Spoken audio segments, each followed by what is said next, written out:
Mapagpalang araw sa ating mga kapatid. Tayo ay nasa lesson 2 sa ating pag-aaral ang paglikha sa daigdig. Patuloy na isinasaad sa Biblia na nilikha ng Diyos ang kalawakan kasama ang sandaigdigan at ang kalangitan. Gayun din naman naroon sa mga nilikhang may buhay, mga halaman at lahat ng uri ng hayop. Sa unang araw ng paglikha, ano nga ba ang kalagayan sa panahon ng paglikha? Ano ang itsura ng mundo? Ano ang unang nilikha ng Diyos? So verse 1 hanggang 5, nang pasimula ay nilikha ng Diyos ang langit at ang lupa.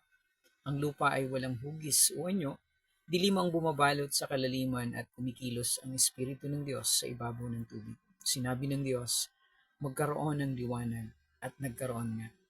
Nasiyahan ng Diyos ng ito ay mamasdan. Pinagbukod niya ang liwanag at ang dilim. Ang liwanag ay tinawag niyang araw, at ang dilim naman ay tinawag na gabi. Lumipas ang gabi at sumapit ang umaga. Iyon ang unang araw ng paglikha. Sa ikalawang araw, ano nga ba ang pinaghiwalay ng Diyos sa araw na ito? Sabi sa verse 6, sinabi ng Diyos, magkaroon ng kalawakang maghahati sa tubig upang ito'y magkahiwalay. At nangyari ito, ginawa ng Diyos na pumagitan ang kalawakan sa tubig na nasa itaas at sa tubig na nasa ibaba. Langit ang itinawag niya sa kalawakan. Lumipas ang gabi at sumapit ang umaga. Iyon ang ikalawang araw. Sa ikatlong araw naman, sa Genesis chapter 1, verse 9 hanggang 13, sinabi ng Diyos, magsama-sama sa isang dako ang tubig sa silong ng langit upang lumitaw ang lupa. At nangyari nga ito. Tinawag niyang lupa ang tuyong bahagi at dagat naman ang nagsama-samang tubig. Nasiyahan siya nang ito'y mamasdan. Pagkatapos sinabi ng Diyos, magkaroon sa lupa ng lahat ng uri ng tumutubong halaman, nagkakabinhi at mga punong namumunga. Nangyari nga ito. Tumubo nga sa lupa ang gayong mga halaman.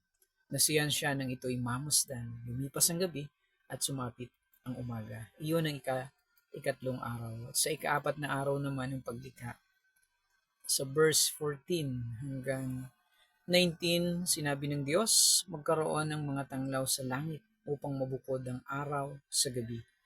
Ito ang magiging batayan sa bilang ng mga araw, taon at kapistahan. Mula sa langit, ang mga ito ay magbibigay ng liwanag sa daigdig. At gayon nga ang nangyari. Nilikha ng Diyos ang dalawang malalaking tanglaw, araw, upang magbigay ng liwanag sa maghapon, ang buwan upang tumanglaw kung gabi. Nilikha rin niya ang mga bituin. Inilagay niya sa langit ang mga tanglaw na ito upang magbigay ng liwanag sa daigdig. Tumanglaw kung araw at gabi at magbukod sa liwanag at sa dilim. Nasiyahan ng Diyos ng ito'y kanyang mamasdan. Lumipas ang gabi at sumapit ang umaga, iyon ang ikaapat na araw. Sa ikalimang araw naman, ang nilikha ng Diyos.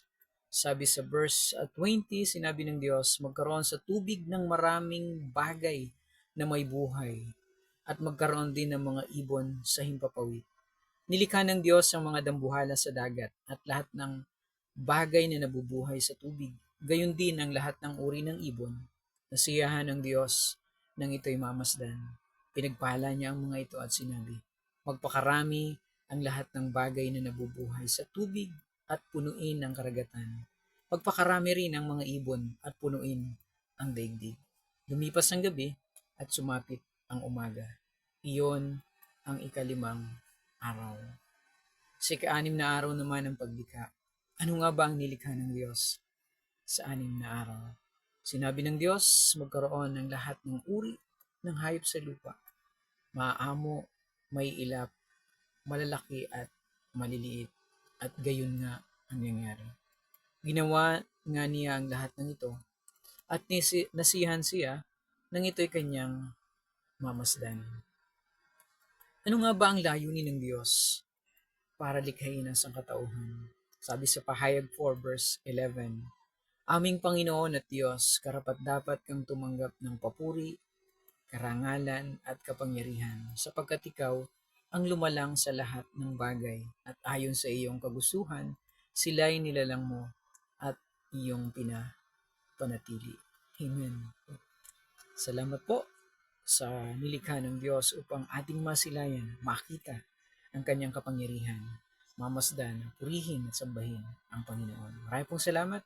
Magandang gabi po muli sa ating lahat.